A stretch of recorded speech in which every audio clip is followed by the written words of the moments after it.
Olá, amigos. Agora nós vamos fazer uma análise de experimento da física. E para isso nós vamos observar alguns experimentos em vídeo, né? Será apresentado um vídeo com um experimento a você.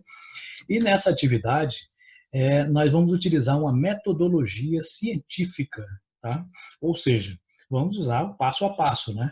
Utilizando de tal forma que nessa atividade, né, você faça uma descrição desse experimento, mas utilizando os fundamentos da física. Ou seja, aquele experimento tem que ser explicado por uma parte da física que você estudou, né? É uma aplicação. Então, observe bem o experimento, veja os detalhes que ele tem e utilize para isso a sua física para explicar. Só que depois do vídeo vem uma explicação como fazer isto formalmente, né? Como introduzir um procedimento científico e como registrá-lo para entregar ao seu professor, ok?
E aí você quer fazer essa análise científica de uma maneira mais formal, né? Como faremos isso? Bom, existem várias formas de descrever o experimento. Aqui é uma delas, mas qualquer uma outra tem que conter, pelo menos, essas informações. No início, né, na primeira parte, vamos identificar, localizar a área, o título e o objetivo. Então, na primeira parte, você tem que identificar-se, né? Então, é o nome do estudante que é responsável por essa descrição, essa análise, né, do experimento científico. Depois você vai colocar aqui a parte da física que está relacionada, né? É mecânica, é eletricidade, é ótica, especificando, né? Então, por exemplo, qual é a parte da ótica? Ótica física, ótica geométrica, ondas mecânicas, ondas eletromagnéticas. Então, é importante ao observar o experimento que você identifique qual é a área específica da física que está sendo analisada. É o movimento retilíneo, o movimento curvilíneo. Né? Depois você vai colocar um título. Nesse título, nunca você começa com um verbo. Né? Sempre coloca avaliação, análise, investigação.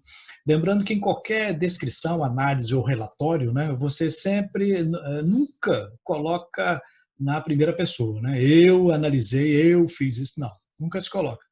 No objetivo, você vai começar com o verbo. Tá? Avaliar, determinar, investigar. Né? Então, título sem verbo, objetivo com verbo. Então, nunca usar a mesma raiz da palavra nos dois. Então, determinação, determinar. Avaliação, avaliar. Não, isso fica um som ruim para descrever, né? Isso denota pobreza de linguagem, né? Que não se deve ter em um relatório científico. Né? Na segunda parte, nós iremos fazer uma representação esquemática e os materiais utilizados. Né? Na representação, né, você vai colocar aqui, ilustrar o que foi analisado em forma de esquemas ou desenhos. Né? Não precisa ser um desenho artístico, bonito, não, mas um desenho que possa se identificar o que é. Pode ser triângulos, quadrados, círculos, não tem problema. Pode ser figura geométrica, mas que identifique com o nome ou então com uma referência. Você vai visualizar o experimento indicando as partes principais deste experimento. Depois vai colocar os materiais que foram utilizados. Né? Foi utilizado uma régua para quê? Para isso foi utilizado. Então a descrição tem que colocar os materiais e como eles foram utilizados ali naquele experimento. Okay? Na terceira, sim, importante nessa parte, deve-se colocar os detalhes do experimento observado. Ou seja, né, tem que ficar sempre bem detalhado. É a parte mais detalhada de uma descrição ou de um relatório, né, de uma coisa que você está observando. E a terceira e última parte, você vai colocar quais os princípios da física que foram identificados naquele fenômeno. Nessa primeira parte aqui, você vai enumerar conceitos, leis, lei de Newton, primeira lei de Newton, segunda lei de Newton, né? Qual é o princípio da termodinâmica, qual é a teoria da física que foi comprovada, qual é o conceito físico que está relacionado àquele experimento. E na última parte você vai fazer uma discussão dos resultados, né? Você vai interpretar aquilo que foi observado baseado nos princípios que você identificou. Acontece isso por causa do princípio tal, tal e tal. Então é importante colocar essa última parte. Assim você terá feito uma análise de um experimento adequadamente. Ok?